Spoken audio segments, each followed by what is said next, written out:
songs can fly on the airwaves. They just need a chance to start.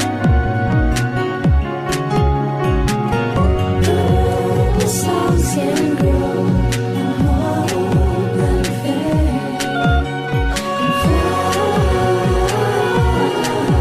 from heart to heart. Did you know Purple Songs Can Fly? Welcome to our program, produced by the Children in Treatment at the Texas Children's Cancer and Hematology Centers. Our program is about great music made by some terrific young talents. Now, here are the hosts of Purple Songs Can Fly. Thank you and welcome to the program Purple Songs Can Fly on the Voice America Kids Network. I'm Zack Tavlin, I'm Emily Freeman. and today we'll be talking with my mom and my grandma. Now we're doing a kind of series on parents, but my dad could not be here because he is in Africa working. So hello, Mom. Hello. And hello, Grandma. Hi, darling. So to give a little background, when I was first diagnosed, what happened before that was I was at a summer camp, and I was having a wonderful time. I was there for, I think, about 3 weeks. And when I came back, though, my mom noticed I had a lot of bruises. You know, as a 11-year-old boy, I didn't even pay attention. That looked really strange, so she took me to the hospital, and we got my platelets tested just as kind of a formality, and they didn't think it was going to be anything. Ended up, I had really, really low platelets. So why don't you tell us a bit about what's going through your head when you heard that?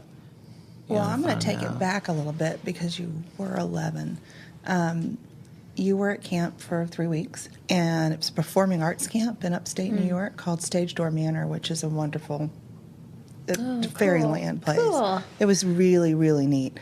And your grandmother and you and I had made a road trip there, and then your grandmother and I stayed in New York and rented a house while you were in camp so we could be close. And also have our time together because we had not, since you were born, had any time, just the two of us. And I'm an only child, and you're an only child.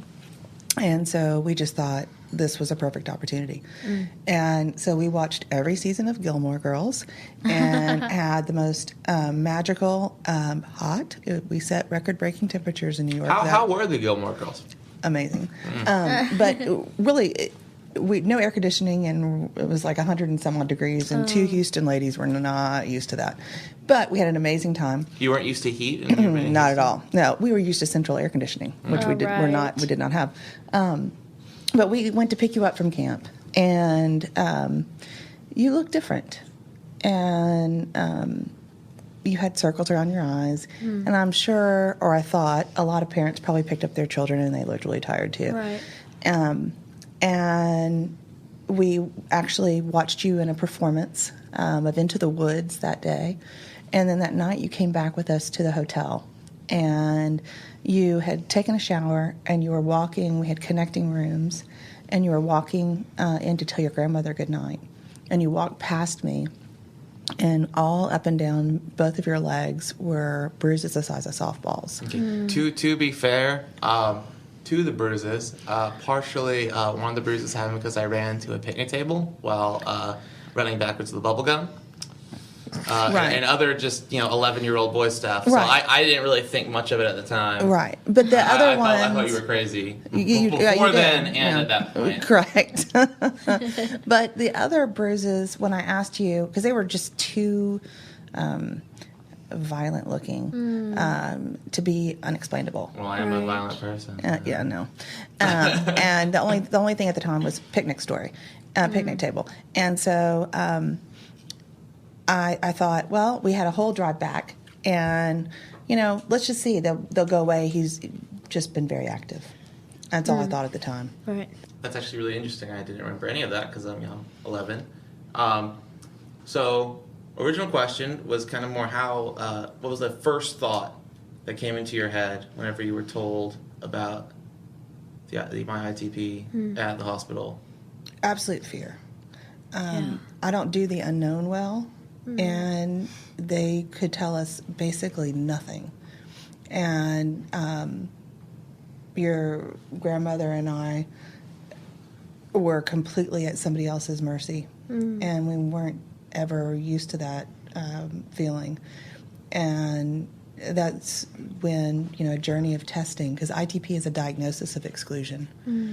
And so it took us a year and a half to find out that you didn't have this or you didn't have that. They'd settle on a diagnosis, and then we'd sort of switch on that. And so terror. Right. Absolute terror. Okay. How about you, Grandma? Slightly less terrified or more? I think it was a different reaction because, mothers have a reaction, and no reaction can be like that, no matter how deeply you may feel yours. My reaction kind of evolved as I saw what it really meant. For instance, you became homeschooled. It was just better being a boy, being 11, Right. for you to be schooled at home.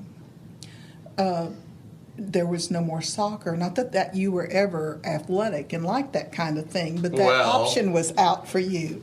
I actually did play soccer for about 2 years. I know you do. I know you have trophies. Yes, of course. The Vipers could not have functioned well without their goalkeeper, That Zack is so true. Okay. However, what I all of a sudden saw in a short period of time, About 4 years of Taekwondo, multiple times a week. yes, those Not kinds very of athletic. things. Yes, excuse Yeah. me. I just meant you weren't playing football yet, but I'm sure you would have. It was about a month before I was going to try out. Of when I course. first got diagnosed. So, when I saw your world change and how that was affecting you was almost more than the diagnosis. You all of a sudden became, in a sense, unto yourself. You were homeschooled. You were unable because then you also had no build-up to catching anything. You caught everything. And so all of a sudden you were kind of living your life in the study, doing your work, and then coming up here, all of a sudden there's purple songs. And that's really what gets me to purple songs. And I'm sure we can, talk a lot about this Okay.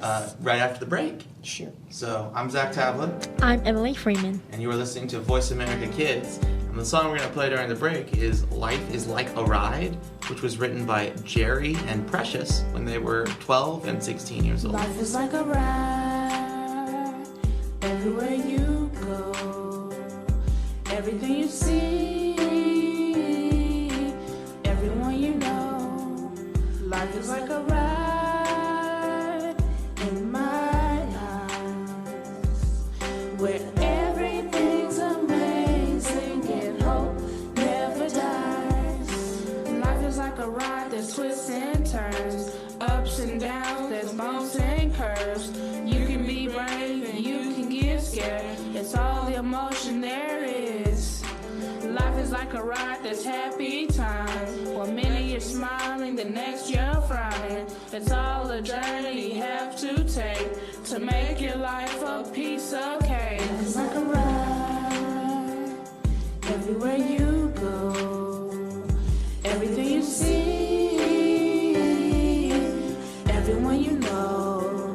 Life is like a ride in my eyes, where everything's amazing and hope never dies. Life is like a ride, surprises you meet when you grow up and see the world. Life could be fast and life could be slow.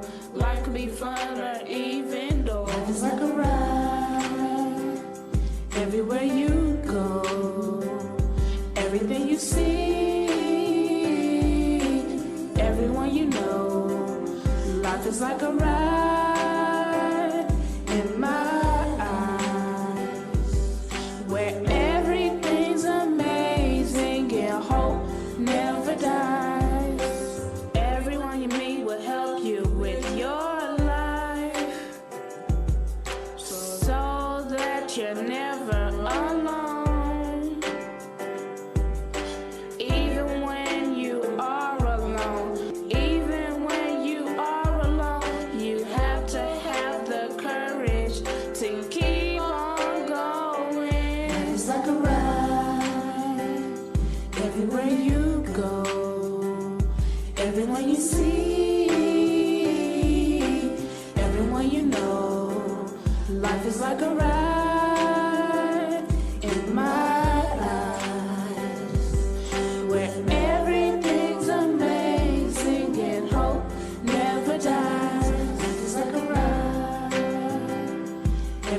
you go.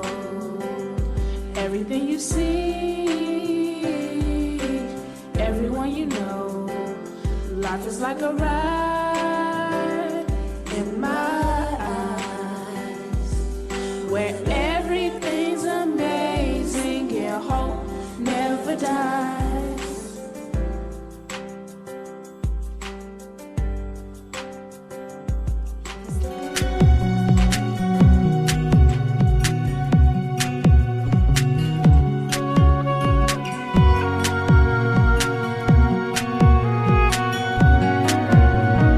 Welcome back to Purple Songs Can Fly. I'm Zach Tavlin, I'm Emily Freeman. along with my mom and grandma, and you're listening to Voice America Kids. So, now that we're back, let's kind of talk about Purple Songs Can Fly. So, speaking from personal experience, I know when I first came to the hospital, I was not a incredibly happy camper because, it's very scary at the time, and I had no idea what was going on. And if you don't deal with the unknown well, Wow. I deal with the unknown horribly. So I know it wasn't really a great thing going into it originally. Well, and also you had a tremendous fear of needles. Oh yeah, which was wonderful, having a blood disorder that required testing every time you came in. I Right. screamed and cried, and I was about 12. Right. So no, you had a genuine terror of needles. And Still so don't that like was- them. Yeah. And so that made it, difficult. And you were not at all thrilled to be here. And actually, in the previous show, Emily's parents talked about the pain of watching their child go through IVs and needles and stuff. Did you have a similar reaction? Absolutely. And your grandmother was there always too. Your fear of needles was genuine for you, and it required several nurses, and the nurses here are so sweet and so very patient. Yes. And it required several nurses to literally, they had to hold you down on several occasions. And that's very hard to see your child, in that kind of terror. And there was no reasoning with you. It was just bad. And just- Yeah, I'm not going to argue with you, that's true. But you did make friends with one, and she promised you that she'd count, and you went through a whole list of things that she needed to do. Yeah, in order to every take your- time I still see her. And she did it every time, and she remembers you to this day, probably because you gave her the 10 Commandments Don't of taking laugh your at blood. No, it was very, very simple common sense practice. I like to call it common sense changes. And One is you give a slight warning. I'm not going to flinch, but I don't want to be jabbed randomly. That's what causes the fear. It's like the 1, 2, 3, then stick. But you got Just over it. simple. You got over it. But see, due that's to that nurse. That's what's so great about nurses here at Texas Children's is that they Very much care. so. They really care. They do, and every time I still see that nurse, I smile, wave. Absolutely. Yeah. So that was honestly a big impression. But what I was trying to lead to was, so how did you see that change when I started with the Purple Songs program? Well, it really, the first time we heard of Purple Songs was through Marcia Chamberlain, who's with Writers in Schools. And we had gotten to know Marcia pretty well because she was in the waiting room often, and y'all spoke. And she tried to convince you many times because you liked creative things. And finally you said yes. And we walked in. How long did I say no?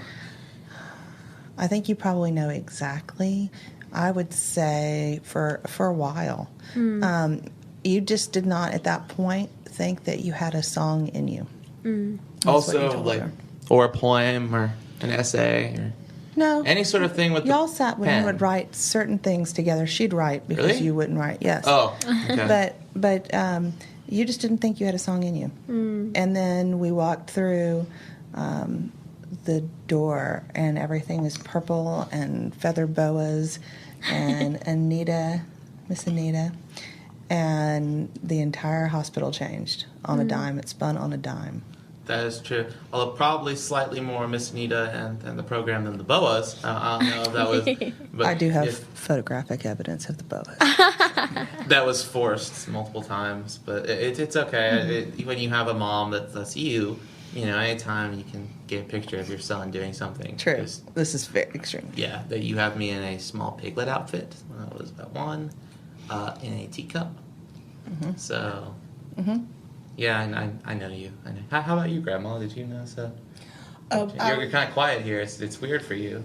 Oh, I'm enjoying it so much, but I was just thinking about the Purple songs and how all of a sudden, kind of going back to what we were talking about, that was really something to look forward to, like Mom was talking about. Yes. And it expanded what had become kind of a small world. All of a sudden, to come up here was big. You knew people, you did things, and then as you got involved in Purple songs, it gave you a cause to be really interested in outside of school, yourself, home. I can tell you, I probably wasn't very interested in school. I might have been a really good actor, but so what would you say if you had to try and describe it in one word? Like, what aspect of your personality has changed the most during this journey of me? I think the aspect that changed the most for me was I was never as relaxed again. Never had that same feeling inside. And then learned to very much what Emily's parents said. Be so thrilled with days that you feel good, or for whatever was one time taken for granted. It's not taken for granted anymore. Right. And if you'd like to hear that Emily's parents interview, it was our previous episode. Yes. And I think it's almost a loss of that childhood innocence, because when For you or for me? if you were talking about Because for I'm me asking upon no, you, your personal. because Personal. that's how I personally felt about you, is that once you were diagnosed. What did you feel about yourself, though? I don't really know what that. Like, how do you feel that you have changed? How I have changed. Yes. That's a very interesting question. I really think it has. You're not feeling well every time. Makes me just appreciate everything. A good day is better than a good day. Yes. This is true. The things that we really didn't think about before. Absolutely. You think more about. How about you, Mom? Well, I'd say I'll echo my mom's answer pretty much, and Becky Freeman's answer too. But also, it made me not sweat the small stuff, but what it did is leave a level of anxiety that just stays there, because when you're dealing with, especially with a child who has a long-term diagnosis that there's no cure for, every day is a new challenge, and there's different things that can come up that can create problems. Well, I hope I'm not that challenging. No, and there's there's periods of time that can go by that you can, enjoy that moment, of the health and things. But, you just know it. I just don't. I look at other parents and I think, wow, their kid can go to a movie and they can ride roller coasters or wherever we are at the time. I can watch a movie. I know, but what I'm saying is they can do that, and they the parents go out to dinner and they don't ever think about it. In my mind, it's who is he riding with? I'm going down this Are you sure that wasn't you things. before as well? No, it wasn't. Okay.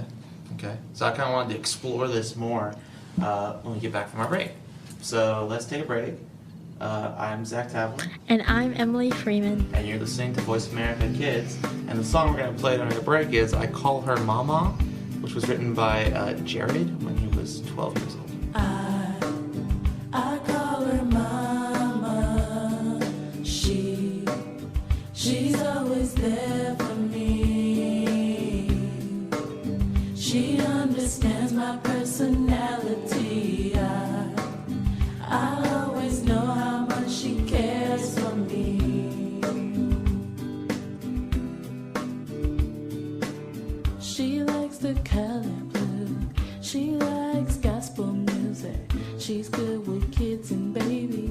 she likes to play games. She likes the color blue. She likes gospel music.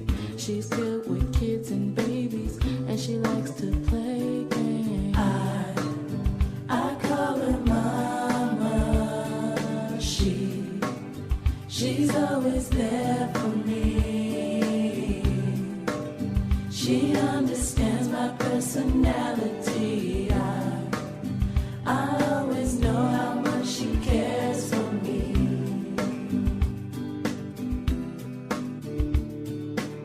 We play Monopoly. We play Connect Four. I like the 7-Up cake and the gumbo that she makes. We play Monopoly. We play Connect Four. I like the 7-Up cake and the gumbo that she makes. I call her Mama. She's always there for me. She understands my personality.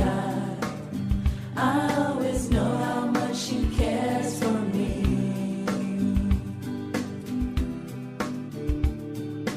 This is a song for someone I love, a beautiful angel sung from above.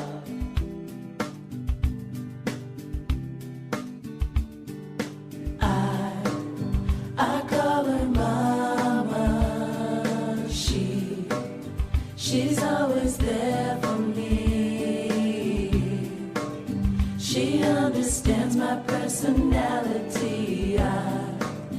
I always know how much she cares for me. I call her Mama.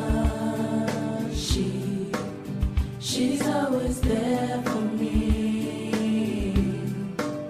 She understands my personality. I always know how much she cares for me. I always know how much she cares for me.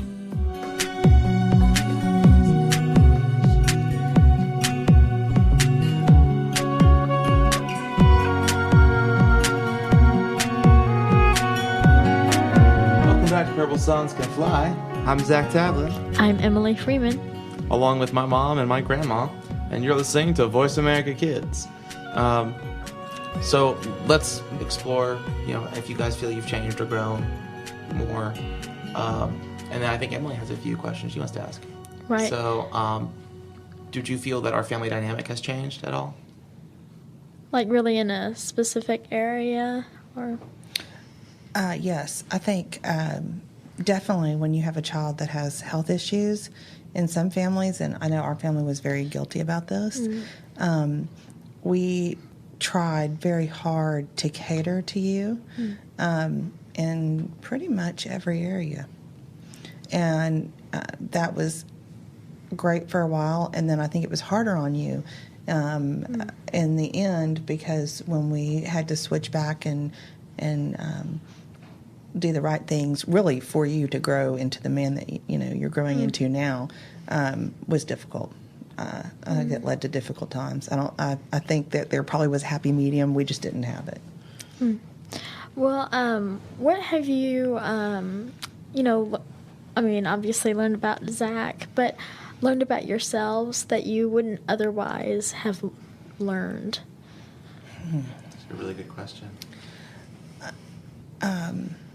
I learned that I had spent a half of a lifetime, I guess, living in fear of like whether it was just anything you could possibly be afraid of. Right. I was afraid of. I could make up things to be afraid of. I literally had that much fear, and I really learned to start letting go of a lot of that. I fight it on a daily basis, because I guess it's just so ingrained in me. But every day is a gift, and today is a gift. Tomorrow is who knows? Yeah. And so I really focus on today. And that is so important for each and every one of us, no matter how young you are or how old you are. Yeah. And I'd look at it as a gift because I think I would have gone through the rest of my life probably not knowing just how special each moment is. Yeah. And just to echo kind of an element of what Emily asked, what have you learned about me that you haven't otherwise learned? It's hard for me to ask that question but that's actually a really, really good idea. That's been one of the neatest aspects of it because as your grandmother had said, you were homeschooled and all that. And we got the opportunity to spend, because we literally closed down the house because of your immune system and such. So we were one-on-one. Still got swine flu, by the way. Yeah, we all got swine flu. Never left the house. No one opened the house. But we got to be an extremely close family. And I think one of the things that I really focused on when Emily asked that question was how it pertained to your next deal in life right now, going off to college. Yeah. And you had incredible offers all over the country for Ivy League, everywhere. But knowing you like we do, and like I do, that really helped the college journey a lot because we were able to find a school that was perfect for you, and perfect for you in a way in which it will not only serve you educationally, but you have the best chance of success happiness-wise. And we would never have known. We would have just gone for, whatever the biggest name would have been I necessarily. understand that's probably just an element of knowing your son, but what do you feel like you've learned about me that you wouldn't otherwise have learned? Because I'm sure you would have gotten that anyway, no matter what. That you are fairly fearless, which is an interesting deal coming out of our family for sure, but also scary for me too. I think the thing that I learned is how much respect, because when you've led a life that you haven't had the challenges. How much respect? What? Sorry. How much respect you get for another person when you haven't lived what Emily's had. You haven't had the challenges as I haven't, health-wise. Yeah. And I'm very much older than you at a time that I could have already experienced just different things. I haven't. And yet I have watched you, Zach. And I have been awed at times because I have watched self-discipline. I have watched you when you're learning something in school, when there was no one there other than, of course, a parent. How you would sometimes have to push yourself to be social because you were leading a quieter life. And how you also learn to recognize things about yourself. And when you felt like, I need more people, or I need this, or I need that, you learned as a person how to state your case. Yeah. And that is very important and will serve you well in life. Well, I mean, You a lot represent of what you're yourself. talking about, though, similar to what my mom was talking about, are things that you've seen me do, but not elements But that they you wouldn't have otherwise known. They go into what I learned about you as a person and what are not, that's not written across your forehead. I wouldn't have known that unless I'd observed those different things that have really, you're a different person because of ITP. Emily, Absolutely. You're a totally different person because of what happened to you, I'm sure. You can't help but be. And it's fascinating to watch that. And the really, to me, redeeming thing about it is what you come out with. In your case, for instance, Emily, and in Zach's, are such strong, very people that are wise and have depth to them that don't normally go along with who you are at this particular time of your life. Right. And that's really interesting, when you bring it up, that's true. And it totally gives you a new perspective on life. I agree. Maybe we could talk about that more after the break. Yeah. So I'm Zack Tavlin. And I'm Emily Freeman. You're listening to Voice America Kids, and the song we're going to play during the break is A Smile Can Change Anything, written by Jonathan when he was 17 years old. Smile can show It can keep you going when times are hard. It can show you are and brighten your day. It can change your life in many ways. A smile can change anything. When you're sad, it lifts you up. It's the medicine when things are rough. It's the cure when things are tough. I've seen little kids smile when things are down. I've seen them laugh instead of frown. They smile at me and I smile back, and remember the things I'll always have. A smile can change anything. When you're sad, it lifts you up. It's the medicine when things are rough. It's the cure when things are tough. A smile can change anything. When you're sad, it lifts you up. It's the medicine when things are rough. It's the cure when things are tough.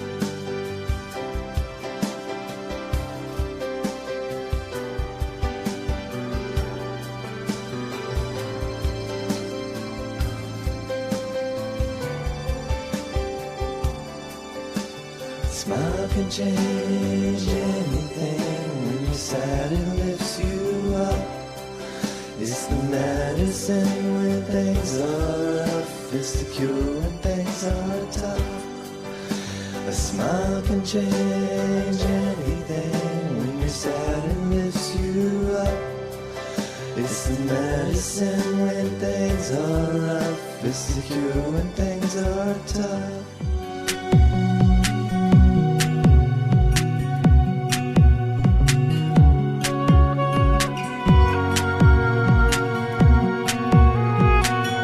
Welcome back to Purple Songs Can Fly. I'm Zack Tavlin, I'm Emily Freeman. along with my mom and grandma, and you're listening to Voice America Kids. So, I kind of wanted to ask you guys on a happier note, what is probably the funniest or most humorous, or happiest memory, that you guys have had Our experience. or experience during my treatment process? I would say it was a yearly occasion. As soon as you were really not diagnosed, but as soon as you got sick and became homeschooled, we had the opportunity to vacation when everybody else in America doesn't. And that is not over the summer or spring break or, whenever. We could go off season someplace fantastic. And we did.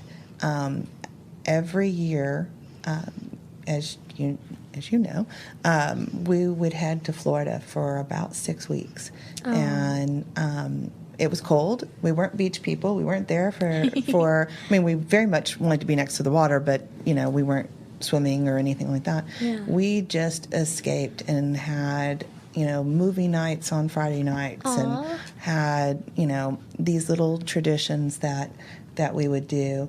And it became something that we really looked forward to and waited for with anticipation all year to go and spend that time, all of us together, and really kind of reverse snowbirds. We were there with all the snowbirds, and we were from Texas, and they kind of looked at us a little strangely. That is so cool. I don't know. When you're sometimes, when you're in, I don't know, it's the states that I have lived in. Florida does look like a good alternative. It's more sunny. Oh, it was fantastic. Yes. More beaches. Right. I loved it. You felt, that's led to very much today. You feel very much at home there. And we know, our way around and. Nice peninsula. That's true. Although I think we stayed mostly on the Panhandle. We did 30A on the Emerald Coast, absolutely. Yeah. Awesome. How about you, Grandma? Some of my best memories, first of all, just what your mother said, needless to say. But when you had your fish tank, and you learned everything about fish. In fact, I think your first song for Purple Songs had to do with fish because you were super involved, wanted to be a marine biologist. And we had 150-gallon saltwater aquarium. 75. It was 75. The first one was. No, we never had the 150. Oh, no, we did before you were born, and then we got to 75. You're right. This is true. Sorry. It's all good. Thanks. It's okay. I remember sadly, it was destroyed during Rita because when the power went out for about 2 weeks. I had a really, really complex filtration system. Right. Because most of the fish were exotic. So. I had a two-gallon tank. Was it fresh or two. salt water? That you can handle. Yeah, it was fresh. Yeah. So That's, I think, much easier. We just So- haven't tried since. going through kind of a multi-year experience, and struggle and challenge. If you could give advice to someone going through not a similar situation, but a similar kind of length of challenge, what would the one piece of advice you give be? Well, you were diagnosed in 2006. So we're on year 7. Math is not my forte. Year 7 of this. Time goes by so quickly. Enjoy. Don't get bogged down by whatever negative is going on. Enjoy each moment, because each moment is precious and special, and doctors are just inevitable. Illness is inevitable, but even that you can have bonding and special time. Some of my special bonding time is when you would pile up and we'd watch like the entire Supernatural series.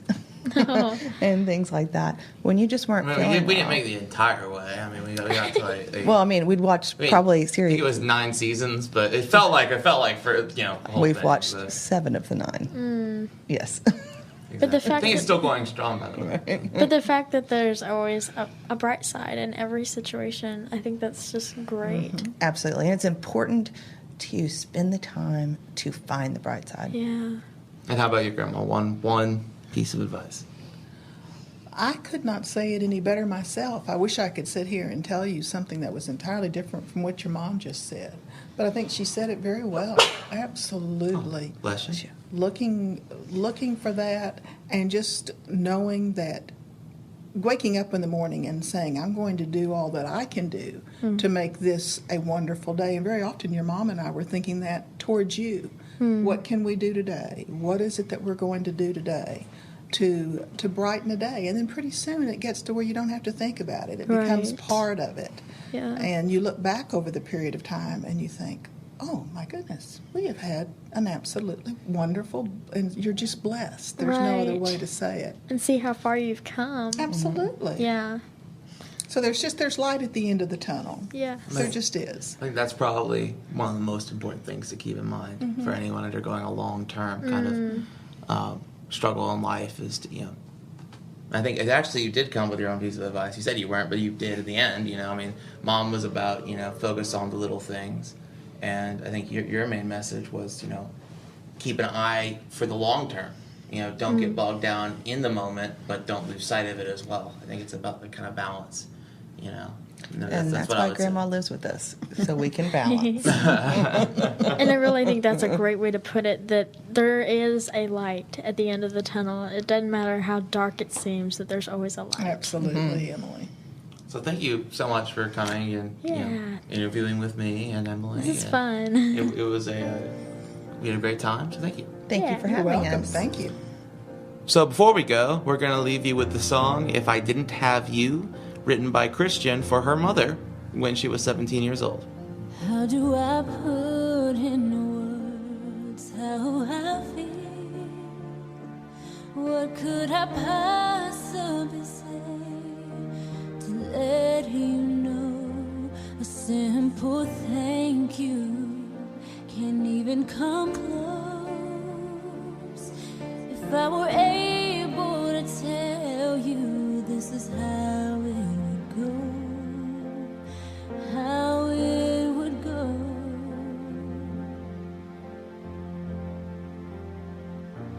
You are the reason I live. You're the reason I try hard to give back what you give. I can't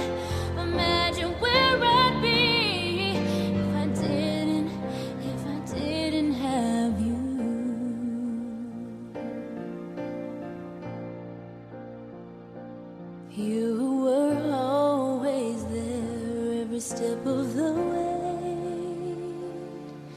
You never thought to leave my side and today still remains. It's unbelievable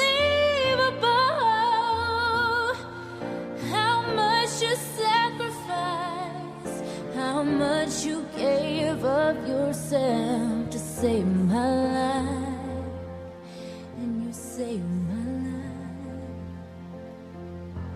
You are the reason I live. You're the reason I try hard to give back what you give. Through good times and bad times, through pain and through tears. I can't imagine where I'd be if I didn't have.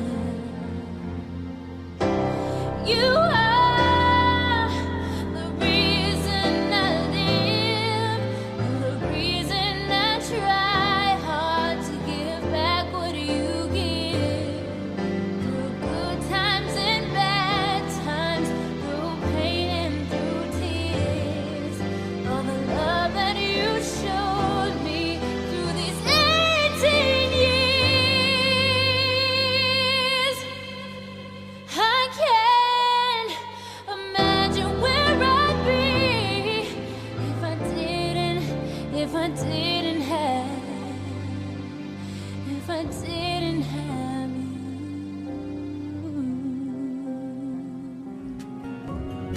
Thanks for listening to Purple Songs Can Fly.